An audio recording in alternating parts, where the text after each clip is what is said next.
உடலை சுட்டெரிக்கும் நெருப்பும் இப்போ நீங்க குடிக்கிற குளிர்ந்த நீரும் உங்க மூளைக்குள்ள ஓடிக்கிட்டு இருக்கிற எண்ணங்களும் அடிப்படையில ஒன்னே ஒண்ணுதான்னு யாராவது சொன்னா நம்புவீங்களா? நிச்சயமா.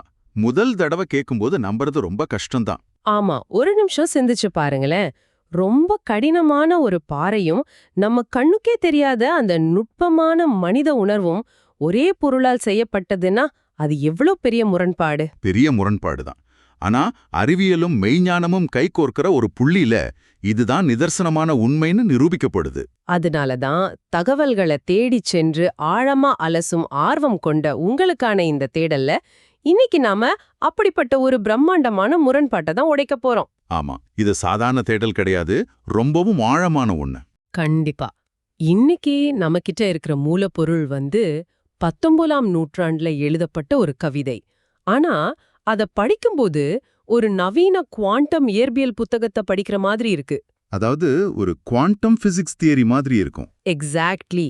அதுதான் வள்ளலார் எழுதிய அருட்பெருஞ்சோதி அகவலில் உள்ள அந்த 276 முதல் 779 வரையிலான ரகசிய தத்துவ படிக்கட்டுகள். ரொம்ப முக்கியமான வரிகள் இது. ஆமா. பிரபஞ்சம் எப்படி உருவாச்சு, அதுல உயிர் எப்படி வந்துச்சு, மனித உணர்வு எப்படி தோன்றுச்சு அப்படிங்கறத அருட்பெருஞ்சோதி அப்படிங்கிற ஒற்றை பேரொளியின் பரிணாமமா இந்த வரிகள் விளக்குது. சரியா சொன்னீங்க. இந்த மூலப்பொருளை நாம அணுகும்போது இத வெறும் ஒரு ஆன்மீக பாடலாகவோ இல்ல ஒரு இலக்கியமாகவோ மட்டும் நாம சுருக்கிடக்கூடாது. ஓ, அப்போ வேற எப்படி இத பார்க்கணும்? அண்டத்தில் உள்ளதே பிண்டத்தில் உள்ளது அப்படிங்கறத ரொம்ப தர்க்க ரீதியா விளக்குற ஒரு மேப், அதாவது ஒரு வரைபடம் இது. ஓ, ஒரு வரைபடம். சரி. ஆமா. 19ஆம் நூற்றாண்டுல வாழ்ந்த ஒரு மரியனர் இப்போ இருக்கிற மாதிரி எந்த விதமான நவீன தொலைநோக்கிகளோ லேப் வசதிகளோ இல்லாம பிரபஞ்சத்தோட பரிணாம வளர்ச்சிய படிநிலைகளா பிரிச்சு கொடுத்திருக்காரு. உண்மையிலே வியப்பாதான் இருக்கு. அதான் நான் தொடக்கத்துல கேட்டேன் இல்லையா, பாறையும் உணர்வும் ஒன்னான. அந்த வியப்பான கேள்விக்கான விடை இந்த படிக்கட்டுகள்ல தான் இருக்கு. பருப்பொருள், அதாவது பிசிக்கல் மேட்டர் அப்படிங்கிற மிக கடினமான நிலையிலிருந்து உணர்வு அப்படிங்கிற மிக நுட்பமான நிலைக்கு இந்த படிக்கட்டுகள் நம்மளை எப்படி அழைச்சிட்டு போகுதுன்னு நாம கட்டாயம் அலசணும். அப்போ அந்த முதல் படியிலிருந்தே நம்ம தொடங்குவோம். நம்ம கண்ணுக்கு தெரியிற பருப்பொருள்களை பற்றி முதல் சில வரிகள் பேசுது. ஆமா, அது எப்படி தொடங்குதுன்னு பாத்தீங்கன்னா, புனன்மேற் புவியும் அருட்பெருஞ்சோதி, புவிமேற் புடைப்பும் அருட்பெருஞ்சோதி, அனன்மேல் வகுத்த அருட்பெருஞ்சோதி, படர்ந்தமா பூத அருட்பெருஞ்சோதி அப்படின்னு அந்த வரிகள் விரியுது. அருமையான வரிகள். ஆனா எனக்கு இங்க ஒரு அடிப்படையான சந்தேகம் வருது. இப்போ நெருப்புனா அது ஒரு விதமான ஒளி, அதுல உஷ்ணம் இருக்கு, நம்மளால ஈஸியா புரிஞ்சுக்க முடியுது. அத அருட்பெருஞ்சோதின்னு சொல்றதுல ஒரு லாஜிக் இருக்கு. சரி, உங்களோட கேள்வி என்ன? ஆனா நிலமும் அந்த நிலத்தின் மேல இருக்கிற கடினமான மலையும் எப்படி ஜோதியாக, அதாவது ஒளியாக இருக்க முடியும்? தொட்டு உணரக்கூடிய பல லட்சம் டன் எடை கொண்ட ஒரு பாறைய எப்படி ஒளின்னு ஏத்துக்க முடியும்? இது ரொம்ப நியாயமான கேள்வி. பார்ப்பதற்கு முரணாக தோன்ற இந்த விஷயத்துல தான் நவீன அறிவியலோட மிகப்பெரிய கண்டுபிடிப்பே ஒளிஞ்சிருக்கு. அப்படியா? எப்படி சொல்றீங்க? இப்போ நீங்க ஒரு கடினமான பாறையை எடுத்துக்கோங்க. அதை தொடர்ந்து நுட்பமா பிரிச்சுக்கிட்டே போனா என்னாகும்? அது பல மூலக்கூறுகளை உடையும் இல்லையா? ஆமா. அந்த மூலக்கூறுகளை பிரிச்சா அணுக்கள் கிடைக்கும். அந்த அணுக்களை பிளந்தா எலக்ட்ரான்கள், புரோட்டான்கள், நியூட்ரான்கள்னு விரியும். ஓ ஆமா, ஸ்கூல்ல படிச்சிருக்கோம். குவாண்டம் இயற்பியலின்படி அதையும் தாண்டி உள்ள போனா அங்க கடினமான எந்த பொருளுமே கிடையாது. அங்க இருக்கிறது வெறும் வெற்றிடமும் அதிர்வலையா இயங்குற ஆற்றல், அதாவது எனர்ஜி மட்டுமே. வாவ்! அப்போ கடினமான பொருள்னு ஒண்ணு கிடையவே கிடையாதா? கிடையாது.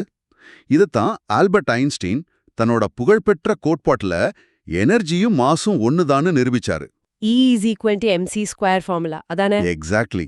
அதாவது அண்டத்துல இருக்கிற எந்த பொருளும் அடிப்படையில வெறும் அதிர்வுகள், சுருக்கப்பட்ட ஒளியோட வெளிப்பாடுதான். ஓஹோ! அதேதான் இங்க புணர்னு சொல்லப்படுற நீர், அதன் மேல் அமைந்த புவி எனப்படும் நிலம், அந்த நிலத்தின் மேல் உயர்ந்து நிக்கிற புடைப்புகள் எனப்படும் மலைகள், அப்புறம் அனல் ஆகிய அனைத்திலையும் ஒரே அருட்பெருஞ்சோதியே நிறைஞ்சிருக்குன்னு குறிப்பிட்டிருக்காரு. நீங்க சொல்றத பார்த்தா என் மனசுல இப்போ ஒரு சின்ன ஒப்புமை தோணுது. சொல்லுங்க, கேட்போம். நம்ம வீடுகள்ல ஓடுற மின்சாரம், அதாவது எலக்ட்ரிசிட்டி, கண்ணுக்கு தெரியறதில்ல. ஆனா அந்த ஒரே ஒரு மின்சாரம் தான் ஹீட்டாக்குள்ள போகும்போது கைய சுடுற வெப்பத்தை தருது. உண்மைதான். அதே மின்சாரம் ஃப்ரிட்ஜுக்குள்ள போகும்போது உறைய வைக்கிற குளிர்ச்சியை கொடுக்குது. பல்புக்குள்ள போகும்போது வெளிச்சத்தை தருது. ஆமா, வெவ்வேறு வடிவங்கள்ல வேலை செய்யுது. வெளிப்படுற விதம் வேற வேறையா இருந்தாலும் உள்ள ஓடுற அடிப்படை ஆதாரம் அந்த ஒரு மின்சாரம் தானே.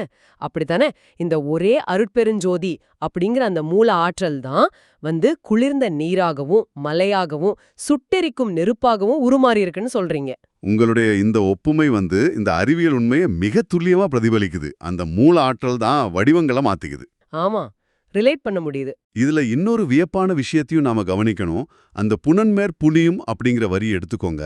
பூமி உருவான காலகட்டத்தை பற்றி புவியியல், அதாவது ஜியாலஜி என்ன சொல்லுது? பூமி ஆரம்பத்துல ரொம்ப சூடா நெருப்பு குழம்பா இருந்துச்சுன்னு சொல்லுவாங்க. ஆமா, நெருப்பு குழம்பா இருந்து அப்புறம் குளிர்ந்து முழுமையா நீராலும் பனிப்பாறைகளாலுமே சூழப்பட்டிருந்துச்சு. ஓ, ஃபுல்லா தண்ணி தானா? நிலமே இல்லையா அப்போ? ஆரம்பத்துல இல்ல.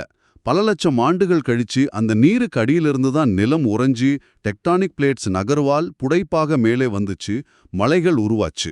அட, நீருக்கு அடியில இருந்து தான் நிலம் வந்துச்சா? ஆமா, நீரின் மேல் புவி தோன்றுச்சு அப்படிங்கிற அந்த மாபெரும் புவியியல் வரலாற்றத்தான் புனன்மேற் புவியும் புவிமேற் புடைப்பும்னு அவர் ரொம்ப எளிமையான வார்த்தைகள்ல பதிவு செஞ்சிருக்காரு. இது நிஜமாவே சிலிர்க்க வைக்குது.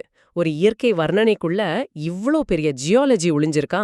ஆமா, இந்த ஒட்டுமொத்த பருப்பொருட்களின் தோற்றத்துக்கும் அடிப்படை அந்த ஒற்றை பேரொளிதான் இந்த முதல் படி நமக்கு உணர்த்துது. நாம பாக்குற எல்லாமே அடிப்படையில ஒளியோட சுருக்கம்தான்.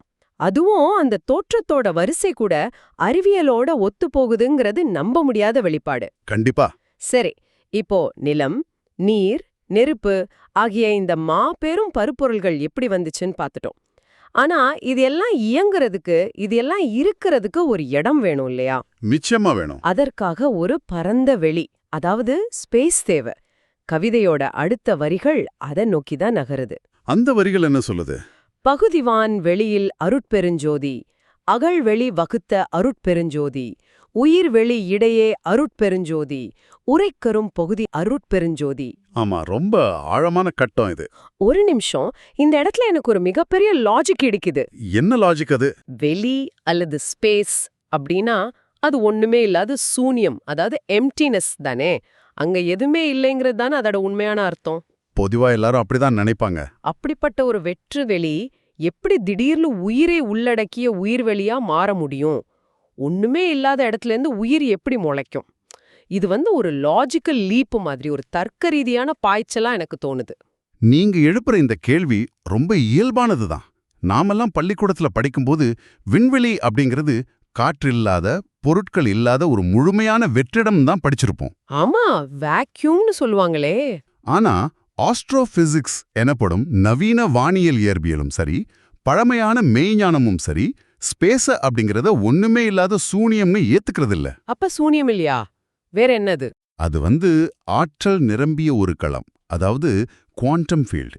இந்த எல்லையற்ற பிரபஞ்ச வெற்றிடத்தை தான் பகுதிவான் வெளி, அப்புறம் அகழ்வழி அப்படின்னு அவர் குறிப்பிடுறாரு. ஓ, அந்த வெற்றிடத்துக்குள்ளேயும் ஏதோ இருக்கா? ஆமா, அந்த வெற்று வழிக்குள் துகள்கள் தோன்றுவதும் மறைவதுமாக ஒரு தொடர் இயக்கம் நடந்துகிட்டே இருக்கு. அது உயிரற்ற ஒரு கிடங்கு கிடையாது. சரி. அது பல பில்லியன் சாத்தியக்கூறுகளை, பாசிபிலிட்டிஸ தன்னுள் அடக்கிய ஒரு பிரம்மாண்டமான கருப்பறை. கருப்பறை ரொம்ப அழகான வார்த்தை. அதனாலதான் அது வெறும் பிசிக்கல் ஸ்பேஸா சுருங்கிடாம அடுத்தபடியாக உயிர்வெளியா பரிணமிக்குது. அந்த அகழ்வெளிக்குள் துகள்கள் இணைந்து உயிர்கள் தலைப்பதற்கான சூழல் உருவாகும் போதுதான் பிரபஞ்சம் தன்னோட அடுத்த கட்ட பரிணாமத்தை அடையுது. ஓ, இப்ப நல்லா புரியுது. இத நான் ஒரு ஓவியரோட கேன்வாஸ் மூலமா பொருத்தி பார்க்கறேன். சொல்லுங்க.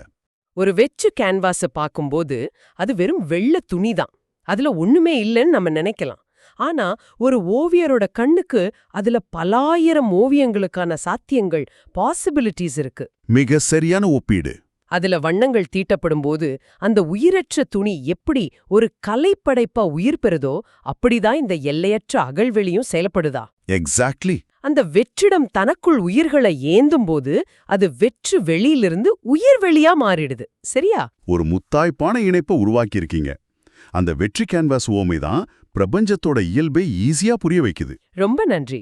இந்த உயிர்வெளி பயணத்துல நாம கவனிக்க வேண்டிய மிக முக்கியமான ஆழமான ஒரு வார்த்தை இருக்கு. அதுதான் உரைக்கரும் பகுதி. உரைக்கரும் பகுதி அப்படின்னா என்ன அர்த்தம்? உரைக்கரும் பகுதி அப்படின்னா வார்த்தைகளால் விவரிக்க முடியாத, மனிதனோட சாதாரண புத்திக்கும் மொழிக்கும் அப்பாற்பட்ட ரகசிய பரிமாணங்கள்னு அர்த்தம். வார்த்தைகளால் விவரிக்க முடியாத பகுதி அப்படின்னா பிரபஞ்சத்துல மனித அறிவுக்கு எட்டாத விஷயங்கள் இன்னும் இருக்குங்கிறத அன்றைக்கே அவர் ஏத்துக்கிட்டார்னு சொல்லலாமா? கட்டாயமா சொல்லலாம். இன்னைக்கு அறிவியல் உலகமே டார்க் மேட்டர், டார்க் எனர்ஜின்னு சில விஷயங்களை தேடிக்கிட்டு இருக்கு. ஆமா, இருண்ட பொருள்னு சொல்வாங்களே. பிரபஞ்சத்தோட பெரும்பான்மையான எடை இந்த பொருட்களால தான் ஆனதுன்னு சயின்ஸ் சொல்லுது. ஆனா அது என்னவென்று இன்னைக்கு வரைக்கும் யாராலையும் விவரிக்க முடியல. அது ஒரு பெரிய மிஸ்ட்ரி தான். நமது அறிவுக்கு எட்டிய வெளி, நம்ம பார்க்கக்கூடிய உயிர்கள் ஒருபுறம் இருந்தாலும் நமது அறிவுக்கு எட்டாத மர்மங்கள் நிறைந்த உரைக்க முடியாத பகுதிகளும் இருக்கு. கண்டிப்பா. புற உலகத்துல மட்டுமில்ல, நமது உள் மனசுலயும் அப்படிப்பட்ட ஆழமான, மொழியால் விளக்க முடியாத மௌனமான பகுதிகள் இருக்கு. உள் மனசுலயும் இருக்கா?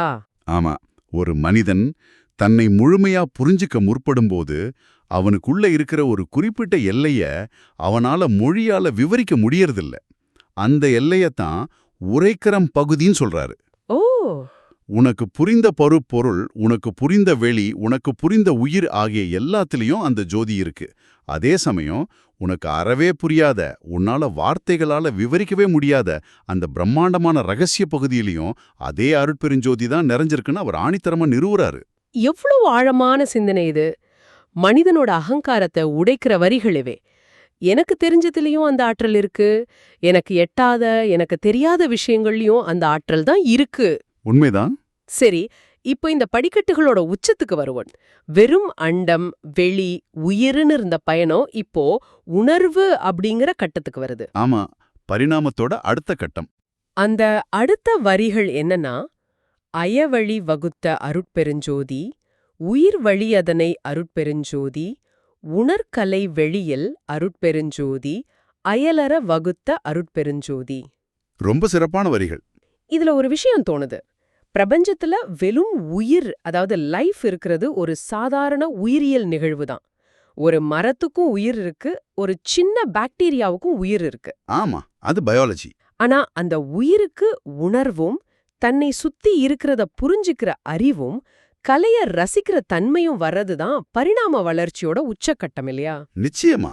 அதாவது வெறும் பயாலஜி எப்படி சைக்காலஜியா மாறுது அப்படிங்கறத பத்தி தான் இது பேசுதான். 100% சரி.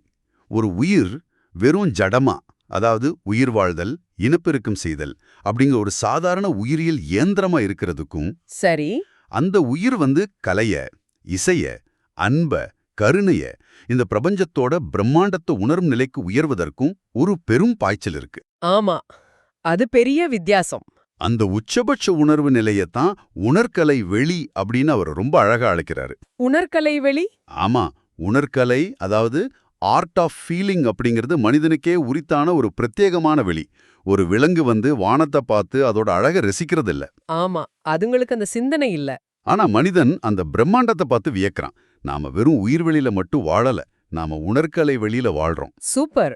நம்ம கிட்ட இருக்கிற அந்த உணர்வு மண்டலத்திலையும் அந்த நுட்பமான சிந்தனையிலையும் அதே அருட்பெருஞ்சோதி தான் அறிவா ஒளிர்ந்துகிட்டு இருக்குன்னு புரிஞ்சுக்கும் போதுதான் மனிதனுக்கும் பிரபஞ்சத்துக்கும் உள்ள தொடர்பு முழுமையாகுது. இதை நான் அப்படியே கற்பனை செஞ்சு பார்க்கறேன். ஒரு சிம்பொனி ஆர்கெஸ்ட்ராவை எடுத்துக்கோங்க. சரி. அதுல பல வாத்தியங்கள் இருக்கு. வயலின், புல்லாங்குழல், ட்ரம்ஸ்னு எல்லா தனித்தனியான ஒலிகளை எழுப்புது.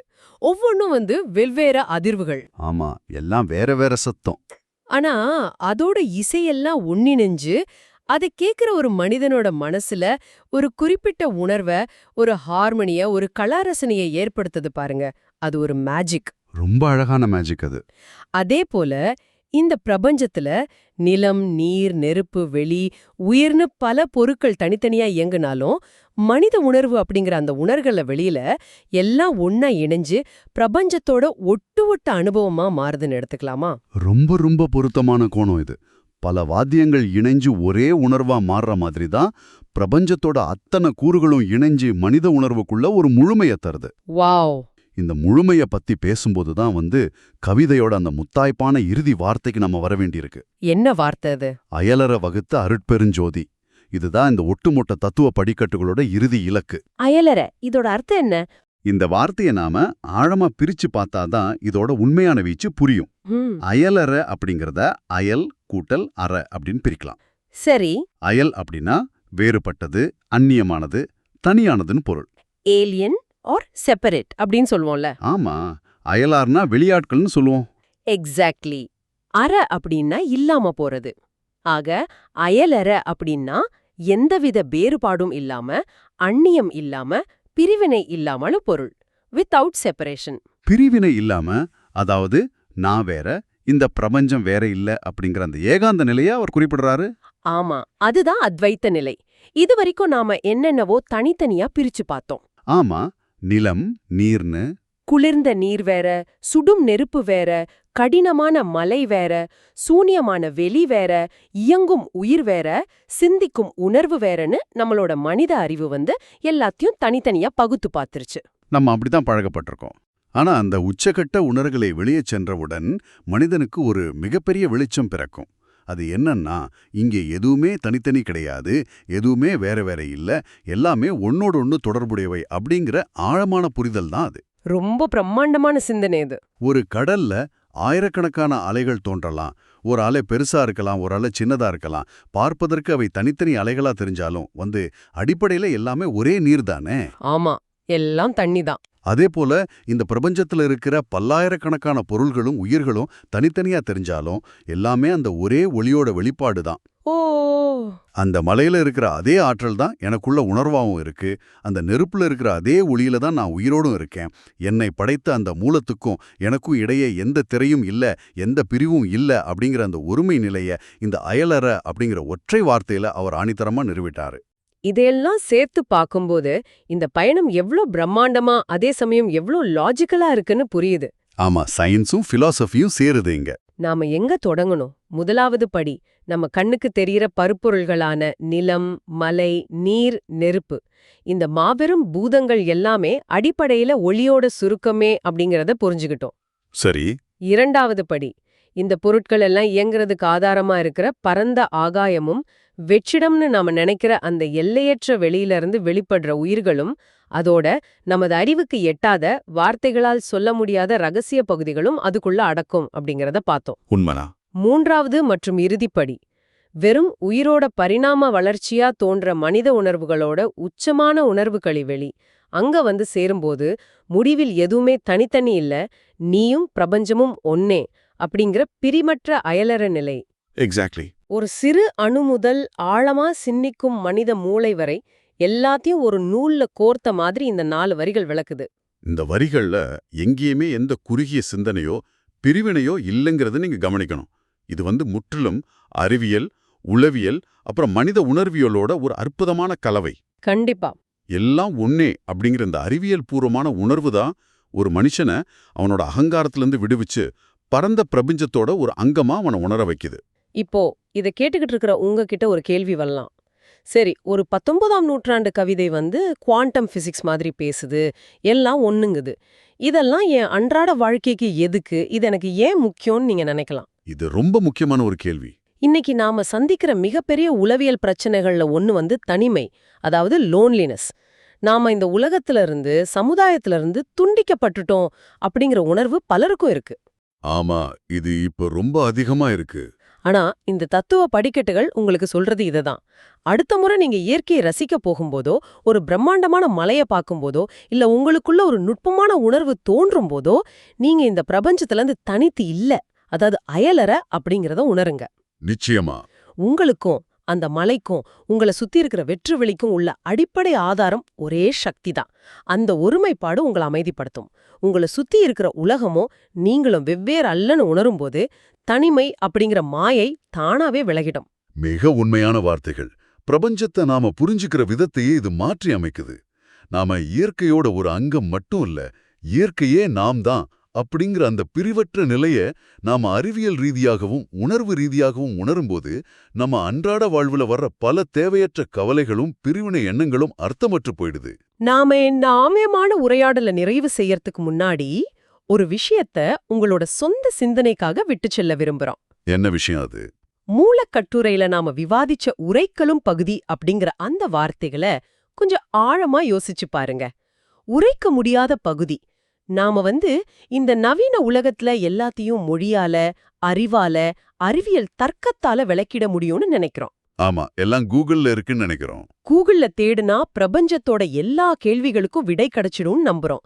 ஆனா இந்த பிரபஞ்சத்தோட மிக முக்கியமான, ஒருவேளை நம்மையே இயக்கும் ஒரு பகுதி இன்னமும் உரைக்கரும் பகுதியாகவே மர்மமா இருக்கு. உண்மைதான். உங்களுக்குள்ளேயும் அப்படி ஒரு பகுதி கட்டாயம் இருக்கு. வார்த்தைகளுக்குள்ள அடங்காத, லாஜிக்குக்கு அப்பாற்பட்ட ஆழமான அந்த மௌனமான வெளிக்குள்ள நீங்க எப்போதாவது உங்கள தொலைச்சிருக்கீங்களா? அந்த விளக்க முடியாத உணர்வ நீங்க எப்போதாவது அனுபவிச்சிருக்கீங்களா? ஆழமான கேள்வி. சிந்திச்சு பாருங்க. மீண்டும் ஒரு ஆழமான தேடல்ல சந்திப்போம்.